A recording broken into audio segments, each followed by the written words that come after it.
Back on Buckeye Talk, it is outrageous predictions time. Our outrageous predictions for Ohio State's season opener Thursday night at Minnesota. Doug, why don't you kick us off? What is your first outrageous prediction of the 2021 season?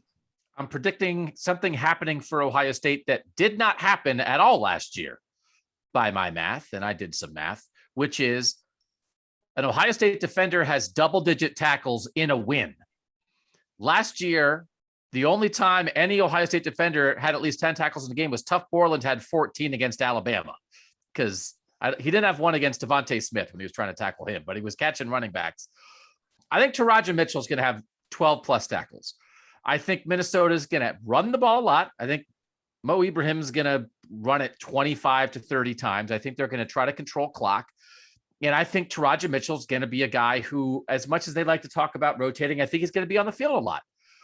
Even that linebacker, they say that. Well, we know him, and then maybe we'll move some other guys around. And I think it's enough of a game where it's not like they have the backup defense in the whole second half. And I also think we might come away being like, oh yeah, no, remember like we weren't. It's like, oh yeah, no, this guy could have played 2 years ago. They just had other guys. But Taraja Mitchell's quite a solid football player. I think he may be one of the guys we come away talking a lot about. And in the Big Ten, you need a guy like that. I think we've kind of wondered, like, hey, where's the next great linebacker coming at Ohio State? I don't know that he's the next great linebacker, but I think he's the next pretty darn good linebacker, and I think he'll show up and be in on a lot of plays on Thursday night. Steven, what is your outrageous prediction? So I also did some math. Everybody knows Chris Olave and Garrett Wilson are the best wide receivers in the country, including PJ Fleck, who has repeatedly made that a point to say during his press conferences. So because of that, when you have this many months to prepare, I'm going to assume that they have something schemed up specifically for those two. Insert Jaxon Smith-Njigba, and this is where the math comes in. The last time somebody not named Garrett Wilson or Chris Olave had 100 receiving yards in a game, can either one of you name that game? Ben Victor.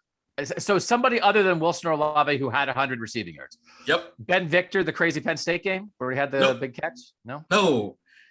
Garrett Wilson wasn't even on the roster yet. He was still at Lake Travis, and Chris Olave was a freshman. It's the Big Ten championship game against Northwestern. Johnny Dixon had 7 catches for 129 yards and a touchdown. The last that's 1,006 days or 24 games. The last time a regular season game when that happened is Paris Campbell the week before against Michigan. 6 catches, 192 yards, 2 touchdowns. That's 1,013 days, 25 games. And the last time it was on the road, the week before that, Terry McLaurin, 4 catches, 118 yards, and a touchdown. That's 1,020 days or 26 games. I think that is a lot of math. That's a lot. That's some calculator math there, man. Good job. Yeah, it was great.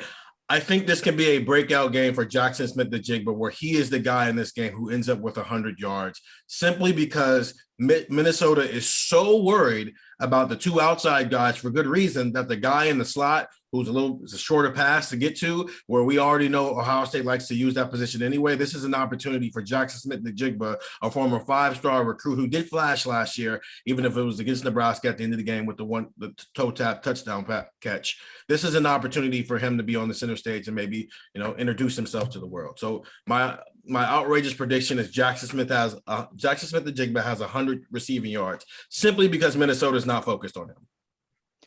So that's one on offense, one on defense. I am going to go on the defensive side of the ball, sort of, for Ohio State. Mohamed Ibrahim was mentioned earlier. The guy who averaged 153, I think, yards per game last year. He went over 200 on a couple of occasions.